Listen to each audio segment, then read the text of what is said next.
Hi friends, welcome back to my channel. And this week we're starting a new segment called the Midweek Fix.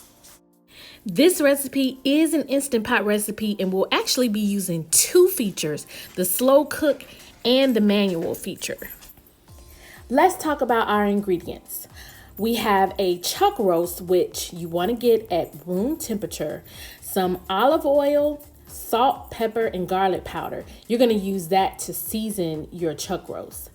Then you're going to need 4 bay leaves, half a white onion in quarters, some chipotle peppers in adobo sauce, some ground cumin, oregano, chicken broth, and some cloves. And of course, some lemon or lime juice. Before we start the slow cook process, we want to saute the roast. So you want to cut it into some smaller pieces and then set your Instant Pot on the saute feature. And so it'll kind of serve like a skillet. You're going to place the pieces of the roast in there so they can brown on both sides.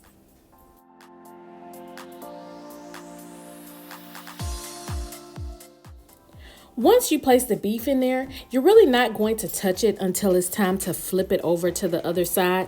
Again, you're not trying to cook it from the outside in. You just want to brown the sides of the roast, and that's just to get it soft. This is something you should do for this recipe, but for future reference, if you're making a roast, this is the first part of it too.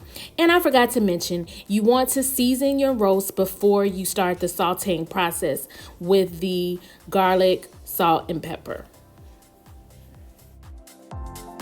Depending on the size of your Instant Pot, you may not be able to put all of the pieces flat into the cylinder, but you can of course ensure that all of the sides are browned.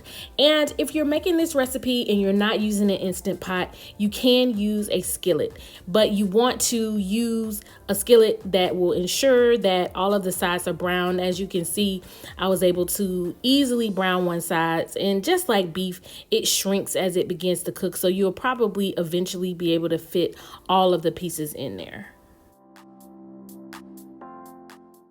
This flipping process will continue until all of the outsides are brown. You're not trying to cook it on the inside, just the outsides. So you may have to flip it a couple times to ensure that it's cooked thoroughly. But remember, we're going to slow cook this, so it doesn't need to be completely done with this sauteing process. Now that all of the sides are browned, you will put the top on the Instant Pot and set aside. And if you're cooking this with a regular skillet, you will put the top on and set it aside.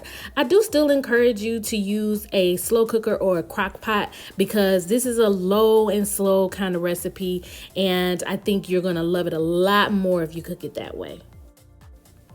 All right, now that we've set our beef to the side, we're going to make the sauce. That consisted of garlic cloves, salt, pepper, and some whole cloves. I didn't use ground cloves, I used whole cloves.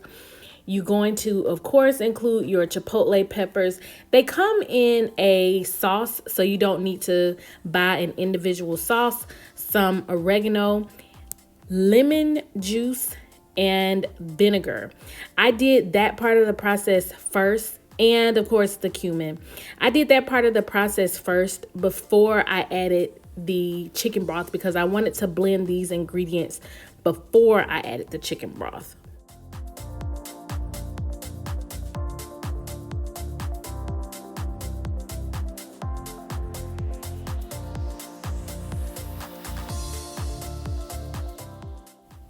After I had blended the ingredients, I then went back and added the chicken broth and blended it for a shorter time period, just to mix in the chicken broth with the already set sauce.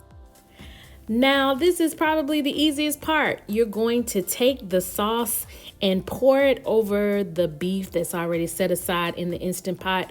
Or if you're using a crock pot, you're going to put the beef in the crock pot and pour the sauce over there. You want to ensure that all of the pieces are touched by the sauce some type of way. So if you need to mix it a little bit, you can certainly do that. You can use either tongs or a spoon.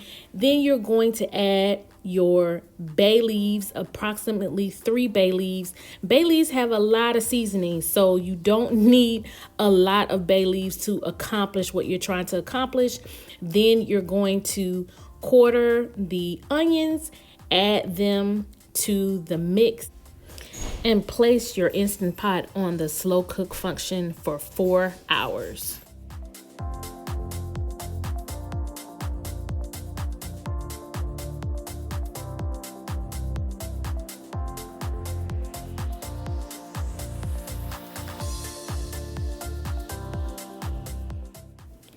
After the 4 hours was up, I tried out the consistency of the beef, and it wasn't what I wanted it to be. I'll tell you guys the truth. So that's when I realized that maybe I needed to try it out, because I did not like the consistency of the meat. It smelled good, it looked good, but it wasn't soft enough for me.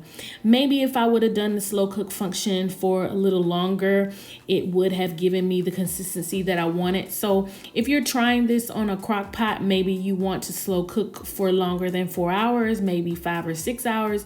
But after I tried out that consistency, I realized that I just needed to pressurize it and pressure cook it with the Instant Pot for about 25-30 minutes. So if you're using this with your Instant Pot, I would still tell you to use the slow cook function, because I liked the way that the seasonings really attacked the beef, but I did not like the consistency of the beef. So I would still encourage you to do a pressurized function, or if you're just cooking with your crock pot, I would say do it for maybe 6 to 7 hours.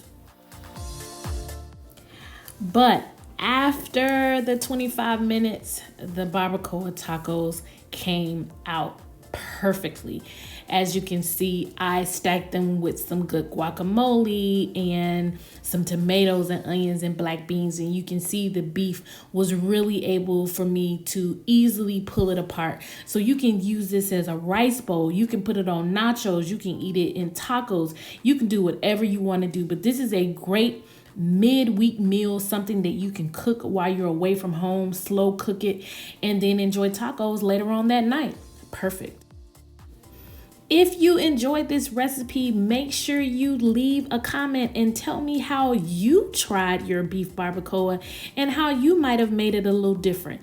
Give me a thumbs up, and of course, make sure you subscribe. I'm going to have videos for you every Sunday and Wednesday. Stay tuned.